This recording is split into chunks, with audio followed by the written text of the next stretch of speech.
இந்த மாவட்டத்தில் ஒருத்தர் இருந்தார், அமைச்சர் செந்தில் பாலாஜி. அவரை பத்தி சொல்ல வேண்டிய அவசியமே இல்லை.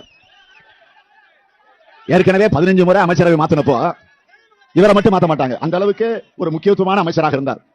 ஜெயலலிதாவுக்கு நெருக்கமாக, அதைவிட சசிகலாவுக்கு நெருக்கமாக, அதைவிட இளவரசுக்கு மிக மிக நெருக்கமாக இருந்தவர் செந்தில் பாலாஜி. அந்த செந்தில் பாலாஜி அமைச்சரவை 15 முறை ஏற்கனவே மாத்தி அமைச்சாங்க. அப்பெல்லாம் அவரை மாத்தல, சீனியர் அமைச்சர் மாத்துறாங்க.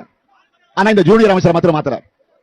இடையில அந்த அம்மா ஜெயிலுக்கு போனப்போ யாரை முதலமைச்சராக தேர்ந்தெடுக்கலாம்னு சொல்றப்போ அந்த பட்டியலில் இவர் இருந்தாருங்க. இவர் கிட்ட கேடு செந்தில் பாலாஜி பேர் இருந்துச்சுங்கப்போ. இதான் வெடிக்க.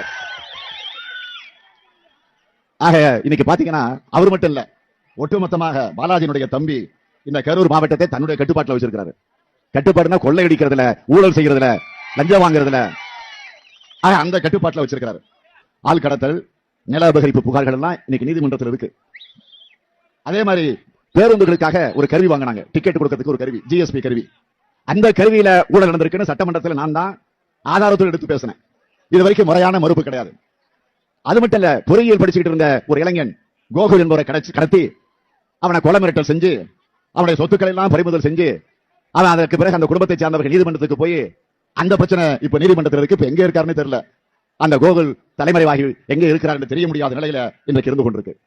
அது மட்டுமா, அரசு கேபிள் டிவி நிறுவனத்துக்கு தமிழ்நாட்டிலே அதிகமாக பணம் கட்டக்கூடிய எந்த மாவட்டம் கேட்டீங்கன்னா இந்த கரூர் மாவட்டம் தான் அதிகமான அளவுக்கு பணம் கட்டிட்டு இருக்கு கேபிள் டிவியை பொறுத்த வரைக்கும். ஏனென்றால் இங்க இருக்கக்கூடிய லோக்கல் சேனல் எல்லாம் செந்தில் பாலாஜியுடைய பினாமி பெயர்ல தான் இருக்கு. மிஞ்சி மிஞ்சி போனீங்கன்னா அது அடுத்ததுக்கு பாத்தீங்கன்னா தம்பிதுரையுடைய பினாமி பெயர்ல தான் இருக்கு. இப்படி ஒன்றா இரண்டா எடுத்து சொல்ல அப்படின்னு பாட்டு இருக்கு. ஆக அந்த அளவிற்கு லஞ்ச லாவணியம் இன்றைக்கு கொடிகட்டி பறந்து கொண்டிருக்கக்கூடிய நிலையில தான் அமைச்சராக இருந்தாலும் சரி, எம்பியாக இருந்தாலும் சரி, அந்த பணியை அவர்கள் செஞ்சுக்கிட்டு இருக்கிறாங்க.